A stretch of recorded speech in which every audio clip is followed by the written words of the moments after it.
Well, now we've done it.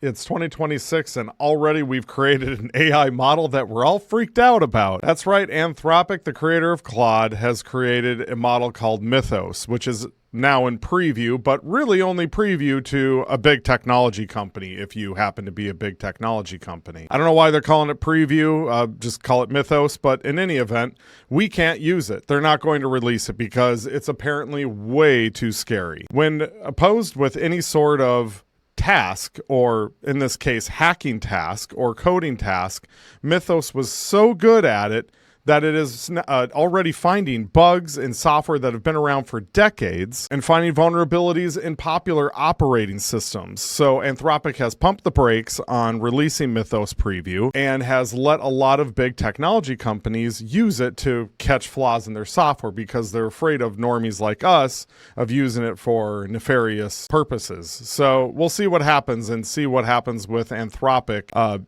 actually releasing this to people like us and using it for everyday life. But it makes you kind of wonder, why aren't they putting more guardrails around this and just really kind of making it easy for us normal people to use these models? I have no idea, but you know, I'm excited to try this stuff, but also pretty freaked out to try Mythos and what it's actually going to do, because it's been talked about that it's going to really eliminate white collar knowledge work. What do you guys think? Let me know in the comments. Well, we all knew it was going to happen, but Claude just released Manage Agents, which is on top of all the other features that they have done, like Claude Remote, is likely an OpenClaw killer. And if you go to your Claude console and you go to Manage Agents on the left, you can hit the quick start, and it looks like they have a few agent kind of templates for you to mess around with. Obviously, you can apply skills to these. You can define your own agents, and you can just describe it here in the checkbox, or excuse me, the text box down here. So you just add that in there, and then you can start building out your own agents. And then it is cloud hosted, so it's not on your own computer. It's on a VPS. So I haven't personally messed around with this. This just got released, but I'm really excited to see how this can be applied. Probably a lot more secure than running an OpenClaw instance. So will that cut down on my hosting or VPS bill? I sure hope so. Let me know what you guys think. Claude Mythos is apparently discovering vulnerabilities in software that has been running for many decades. I gotta be honest, I'm not surprised by this at all. We're actually pretty crap at finding bugs in our own software. As an engineer of 20 years, that happens all the time. So we have here the page, which if you just Google Glasswing, you'll find Anthropic's post about their Glasswing project in terms of finding vulnerabilities in software and in cybersecurity in general. So here we have one where it talks about a 27-year-old bug in OpenBSD. It also discovered a 16-year-old vulnerability of FFMPEG, which is used by lots of people, including myself, honestly, in a line of code that had automated testing tools that had to hit it 5 million times without ever catching the problem. So that's probably unit testing that they're talking about there. And unit tests really don't change, like, ever, unless you change the actual feature itself, which probably in FFmpeg's case, they never changed the feature, so why change the unit test? And a unit test just kind of runs through code and tests a particular feature of code.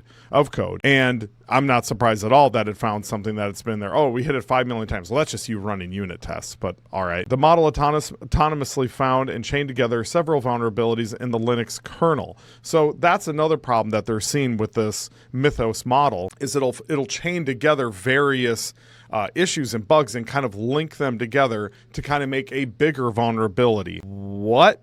Like, I mean, it kind of makes sense, right? I mean, a hacker could probably do that too, taking one piece of functionality, linking it to another, and then with all those together, you can kind of Megatron a really bad hack into a particular piece of software. Although an AI can do that so much faster than we can as humans. So scary stuff. I'm not really sure what to think about all this. Let me know what you guys think. Claude has created an AI model so good, they're pumping the brakes on releasing it to the public. Instead, they're letting all the big boy software companies use it first to find vulnerabilities in their software. But is that really the reason? Or are they just kind of giving big companies a leg up on the normal people like us from using the models? Well, here we have Project Glasswing, and this is what they're calling the project to kind of help software companies patch up their software before they release the model to the public. Obviously, I would think they're going to have guardrails around all this, but they want to give the big companies a leg up on patching up software. And apparently, it has already found thousands of high security vulnerabilities, including some in every major operating system and web browser. Oh boy, that's lots of fun. So we already had it good with Opus, and that's already a wonderful coding model, and that's really capable for helping us do everyday coding tasks. But now we have a 100% pro level hacker that's going to be able to poke holes in every major software company's software. I'm not really sure how I feel about this, guys. It's April. Like, I'm already tired. Like, what are we doing here? Like, oh my gosh, this is crazy. So you can just Google Glasswing and you'll easily find this report. Let me know what you guys think of it. But I mean, they're already talking about cybersecurity in the age of AI. I don't know how they're going to solve this problem. I'd really like to hear what you guys think in the comments. Let me know.